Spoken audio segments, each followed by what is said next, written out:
लीजिए बीबी साहेबा, বলুন বলুন হঠাৎ এই গোলামের কাছে কি উদ্দেশ্য?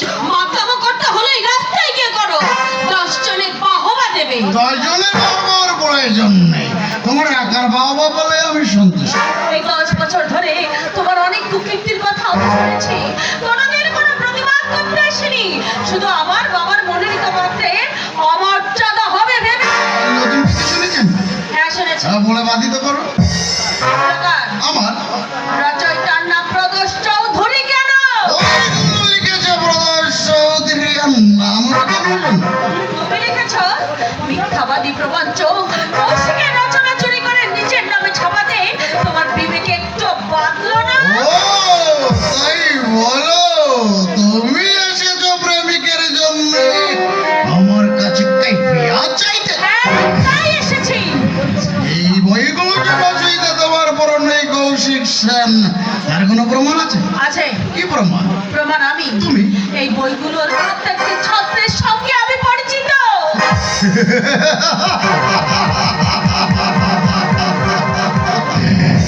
এগুলো যে কৌশিকের রচনা তা প্রমাণ করতে তুমি বা কৌশিকে কেউই পারবে না। অতএব এ নিয়ে তুমি আর মাতামাতি করো না। কথাটা বলতে তোমার একটু লজ্জা হলো না?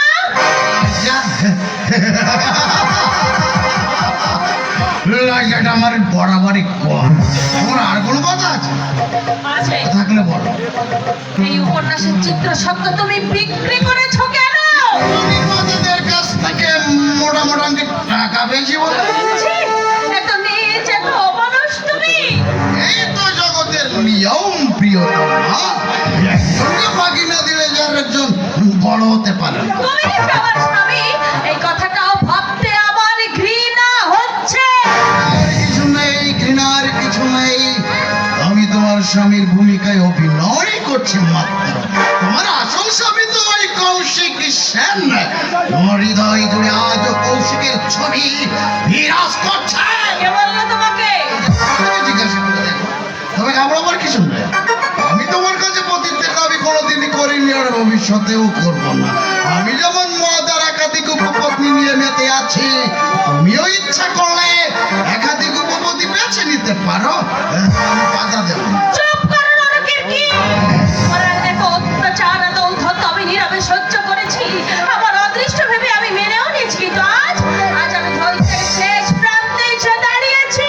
আহা, গুণবতী প্রিয়তময়া, তোমার কথা কি শেষ হলো? এখন তুমি আসতে পারো। নারীর প্যানপ্যানানি শুনে শুনে ঘন্টায় আমার পৌঁছে গেছে। খাঁটি কথা বলেছো প্রদোষ, এ কথা তোমার মুখে শোভা পায় বটে। তুমি ভূত দেখার মতো চমকে উঠে গেল। চম্পাকে কি তুমি আজ নতুন দেখছো? এই রাতের বেলা তুমি এখানে? রাতের বেলাতেই তো আমাদের প্রাণ সরস হয়ে ওঠে। তুমি বেশ তৈরি হয়ে আছো দেখছি, বোতলটা খালি আছে, থাকলে দাও না, গলাটা একেবারে শুকিয়ে কাঠ হয়ে গেছে। চম্পা! তুমি তো এদিন ডুমুরের ফুল হয়েছো। আজ অধিক সাধ্য সাধনা করে রঘুনাথের কাছ থেকে তোমার ঠিকানা নিয়ে শটান চলে এসেছি। ও, তাই বলো না গো, এখন অন্য ফুলে বসেছে। তাকে বলছো, ও আমার বিবাহিতা স্ত্রী সুজাতা। প্রদোষ চৌধুরীর লোকের কাছে তো একদিন আমাকে স্ত্রী বলে পরিচয় দিয়েছিলে। তুমি কে? এই সব মানুষের খেলার বস্তু।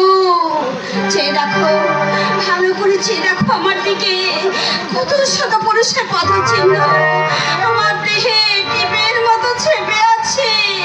প্রথম যে পদচিহ্নটি দেখছো সেটা কি জানো? আমার এই নাগর। তুমি চলে যাও এখান থেকে। না, ও যাবে না, ওর কথা আমি শুনতে চাই। প্রদোষ চৌধুরী যখন তোমাকেও একবার স্ত্রী বলে পরিচয় দিয়েছে, তখন সেদিনের আর কিছু দেরি নেই। সেদিন তুমি এমনি করে আমার মতো সিগারেট টানতে টানতে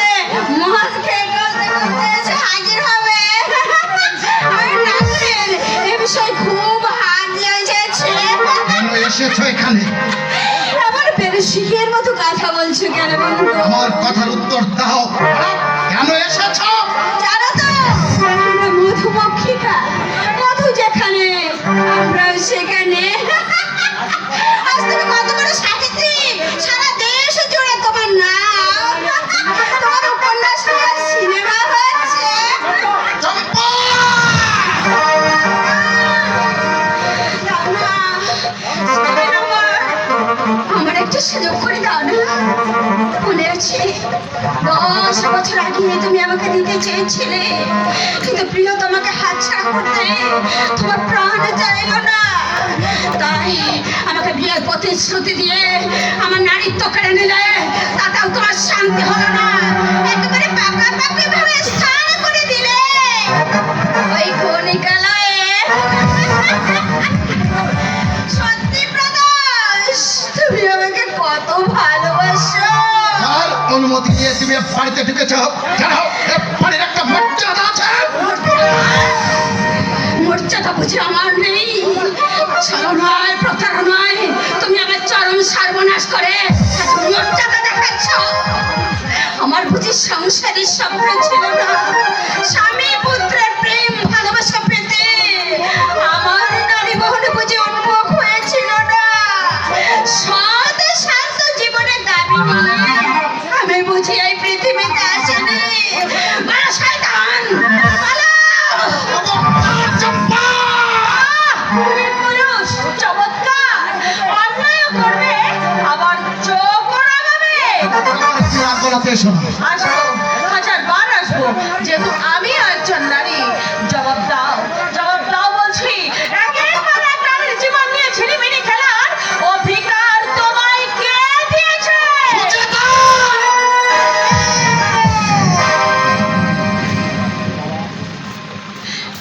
বাবা,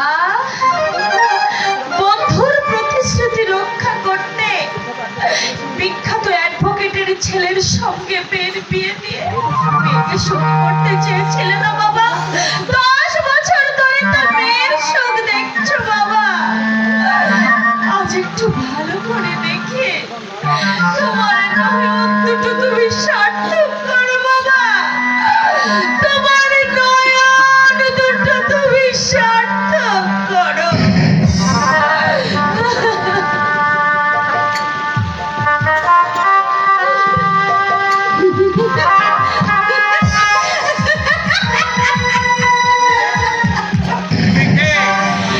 আপনার জামাইয়ের শিকার। মদ খেয়েছো? মদে না খেলে নাগর নারাজ। আপনাদের সাহিত্যিক জামাই তুমি যাবে কিনা এখান থেকে? দাঁড়াও, আগে তোমার মুখোশটা আমি খুলে দিয়ে যাই। তোমার আসল রূপটা সবাই দেখো। আমাকে বিষের সাগরে ডুবিয়ে তুমি সুখের সাগরে ভাসবে, সেটা তো হবে না বন্ধু। চম্পা! এ চম্পা!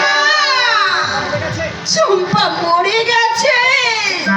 তুমি চম্পাকে জীবন্ত হত্যা করেছো। তোমারই জন্যে চম্পা যে খুশির জগৎ থেকে বিচ্ছিন্ন।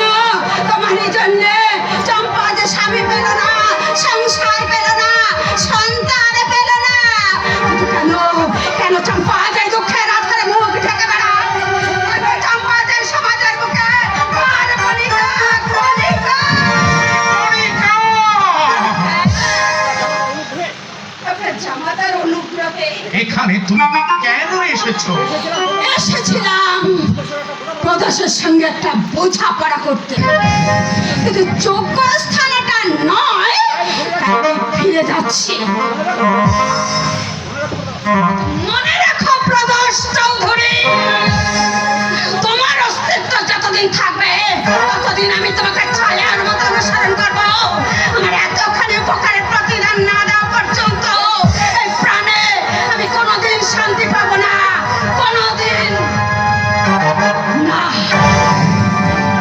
চম্পার কোনো কথা তুমি বিশ্বাস করবে না।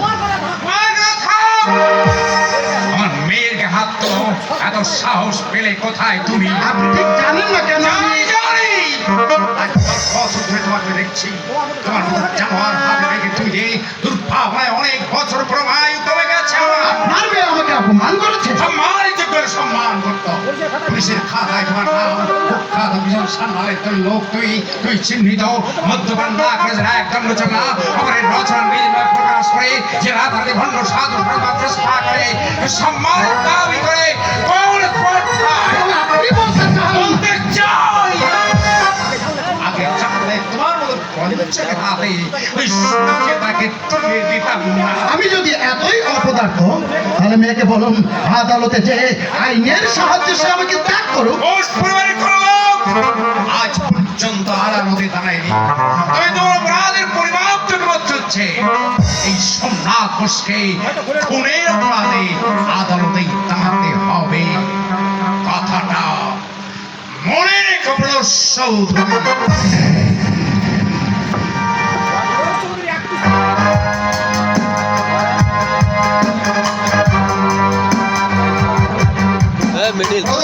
চৌধুরীর এক টুস্কিতে তুমি খত হয়ে পড়তে সোমনাথ ঘোষ, তুমি খত হয়ে পড়বে।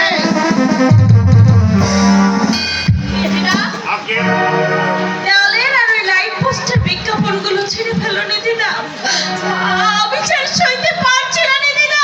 হঠাৎ ছেড়ে দিদি মানে সিনেমা কোম্পানি সারা বাংলার শহরে স্টেশনে কাগজে পুস্তকে বিজ্ঞান পর্যন্ত ছড়িয়ে রেখেছে।